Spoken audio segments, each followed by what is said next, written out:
अस्सलाम वालेकुम। Kitchen and beauty corner में खुश आमदीद। कैसे हैं जी आप सब? खैरियत से हैं? मैं भी फिट फाट एवन मज़े में हूँ जी। आज हम बनाने वाले हैं गोभी गोश्त, और गोश्त मैंने लिया है बीफ का। यहाँ जी बीफ का है मेरे पास तकरीबन आधा किलो है, और गोभी जो है वो मेरे पास तकरीबन आधा किलो से थोड़ी सी ज़्यादा है। 3 पाव का ये फूल है। टमाटर हैं, प्याज है, लहसुन अदरक है मेरे पास, हरी मिर्चें हैं जी। मसालों में मेरे पास पिसा हुआ धनिया, हल्दी, कसूरी मेथी है मेरे पास, और पिसी हुई लाल मिर्चें हैं तकरीबन 2.5 खाने के चम्मच, और इसके साथ ही साथ नमक। मिर्चें आप 2 खाने के चम्मच भी ले सकते हैं, 2.5 खाने के चम्मच भी ले सकते हैं, टेस्ट के अकॉर्डिंगली आप ले सकते हैं। ठीक है जी। यहाँ पे मैंने जो है कुकर ले लिया है, उसमें मैंने गोश्त डाल दिया है अपना, और लहसुन अदरक का पेस्ट मैंने बना लिया था, उसको पीस लिया था, और वो मैंने इसमें 2 खाने के चम्मच ऐड कर दिए हैं। उसके साथ ही साथ जाएंगे इसमें जी प्याज। जितने मैंने प्याज थे वो मैंने कट करके जो रखे हुए थे वो इसमें मैं शामिल कर दूंगी जी। इसमें प्याज चले गए।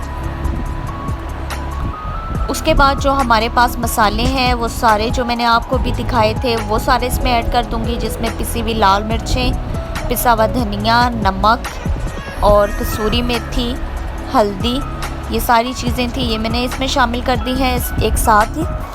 और इसमें अब थोड़ा सा मैं पानी शामिल करूँगी और इसकी करूँगी मिक्सिंग, और इसको फिर मैं 15 मिनट के लिए स्टीम पे रख दूँगी। जैसे ही हमारा गोश्त गल जाएगा तो इंशाल्लाह हम दोबारा आपके साथ कंटिन्यू अपनी वीडियो को करेंगे।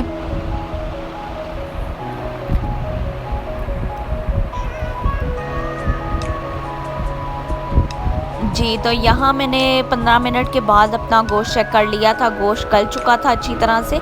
थोड़ा थोड़ा सा पानी भी इसमें मौजूद है। जो टमाटर 4 अदद मैंने लिए थे उनको मैंने थोड़ा सा पानी डाल के ग्राइंड कर लिया था, और वो मैंने इसमें शामिल कर दी हैं इस स्टेज पे आके। इसके साथ ही मैं इसमें ऑयल शामिल करूँगी।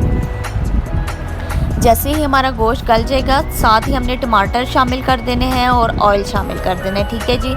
ये चला गया जी। इसमें ऑयल में शामिल कर दूँगी थोड़ा थोड़ा करके,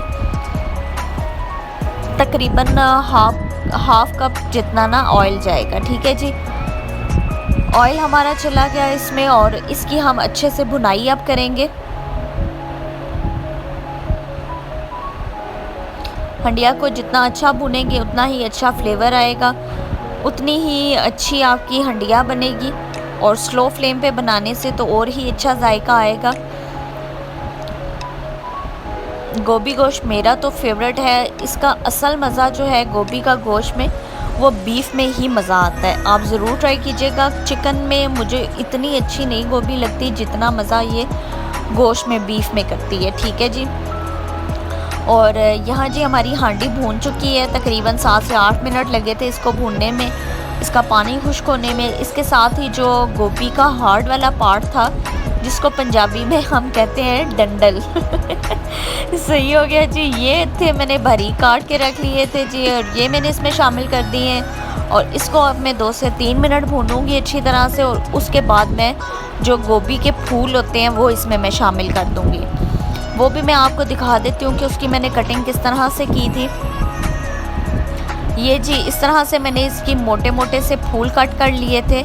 बहुत ज़्यादा बड़ा साइज़ भी नहीं रखा था और बहुत छोटा भी नहीं। छोटा रखेंगे तो बिल्कुल ही घुल जाएगा, और बड़ा रखेंगे तो वो इतना अच्छा खाने में मज़ा नहीं देता। इसलिए मैंने मीडियम सा साइज़ रखा था ताकि जो है खाने में भी मज़ा आए और लुक भी अच्छी आए। तो अब मैं इसको मिक्स करके 5 से 7 मिनट के लिए दम पे छोड़ दूँगी, और फिर इंशाल्लाह हमारी हंडिया हो जाएगी रेडी। और मैं इसकी फ़ाइनल लुक आपको दिखा दूँगी कि हमारी हंडिया की फ़ाइनल लुक किस तरह से आई है जी। तो यहाँ जी 5 से 7 मिनट हो चुके हैं, और हंडिया हमारी ने ऑयल छोड़ दिया है, और गोभी भी गल चुकी है। बड़ा अच्छा सा इसका कलर आ गया है। इसमें अब मैं शामिल करूँगी हरी मिर्चें, जो मैंने मोटे मोटे स्लाइसेस में कट कर ली थी वो इसमें मैंने ऐड कर दी हैं। फ्लेम को मैं ऑफ़ करके इसमें शामिल करूँगी हरा धनिया। और यहाँ जी मैं फ़ाइनल लुक आपको दिखा देती हूँ अपने डिश की। बहुत ही मज़ेदार सी रेसिपी है, इसको ज़रूर ट्राई कीजिएगा। अपना फ़ीडबैक भी ज़रूर दीजिएगा।